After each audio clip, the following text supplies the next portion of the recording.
All right, guys, so I promised you a film selling the black E39, but it was just dumping rain. Could barely get the plates off the car when I sold it without us getting a total shower. So we started doing the loft. Now at this point we're just got everything planned out. Got all the wood in here.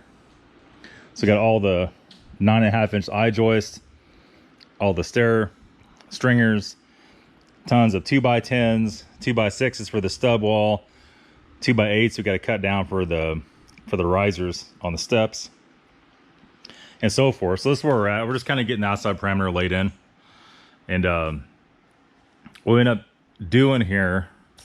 So this is a double layer. Well, it's going to be a double layer as soon as we get the other layer on here. So you notice there's big screws and there's little screws. So we just held the first board up there, tacked it in place, right? Then once the double goes on it, that gets these big 6-inch, basically timber frame screws, right? Go over here, you can see. And those have the big flat head on them, big T30. So whenever you hog those down, it goes through both layers and goes 3 inches in to the stud, you can see. And these are the kind of screws that are rated for this. So we're putting these big ones. There's 2 of the big ones in every stud. We might go back and put 3. I think we're just going so extreme overkill with this. At this point, we're probably just wasting money to go any further. And then everything be hung on brackets. There's an LVL bracket that has the feet on top, so we can secure it down from the top. So we'll have one LVL that'll be the very outer run over to right there. And all the rest of these would be all eye joists, right? Eye joist hangers are over here. They're big 2.5-inch wide hangers, and they sent me the wrong ones. They're supposed to send me the ones that had the top hanger on it too, but I don't think it's gonna matter. So before we can hang those, every eye joist, we gotta cut a 1 foot 2x10 and stick in, or hope we don't have to rip anything down. We might have to, actually. It might be kind of a crisis. But we'll have to put those in there to be able to screw those in correctly. So I'd show you what's going on. All right, so I've been kind of shot a little video here and there when we first started, kind of pointing out what we're doing. My cousin's helping me. He don't really be on camera, so the time lapse is kind of out of the question. So I figured I'd stop every so often, give you an update of what's going on. So here's where we're at. We have 2 of the 24-foot eye joist up. By the time we cut them down, they were like 22 foot 7 inches, right? Because we got our double headboard on each side, and the building on the outside is 24 foot. So 22.7 is where we're at.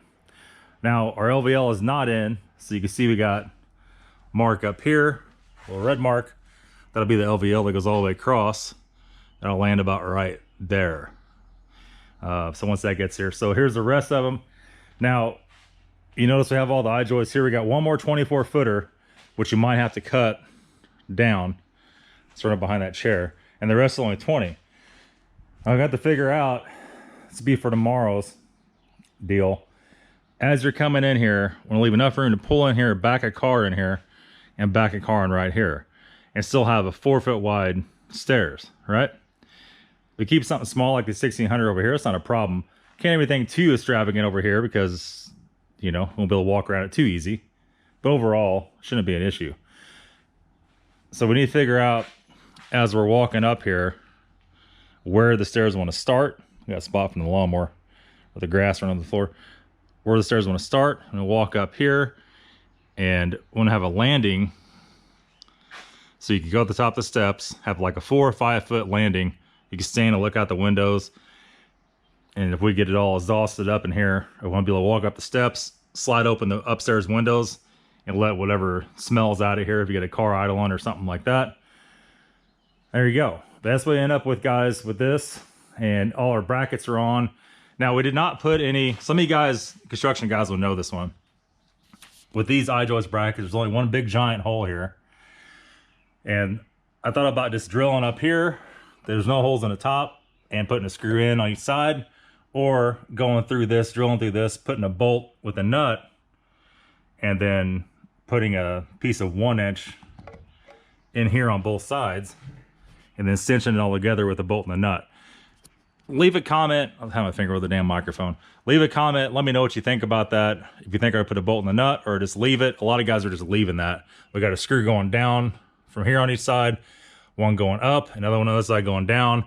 We got all four on the sides up here. We got the little tab pounding in with the hammer. So they're pretty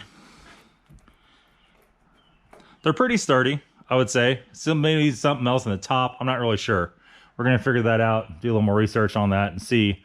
The brackets could be made a little different, a little bit better, but it is what it is. And there we are. So everything else is over here. Still got a massive amount of wood. We cooked through a bunch of it real fast. When you're building stuff, it don't take long. Well, you're going to say, how much this cost, Nathan? You fat ass, how much you paying for this loft?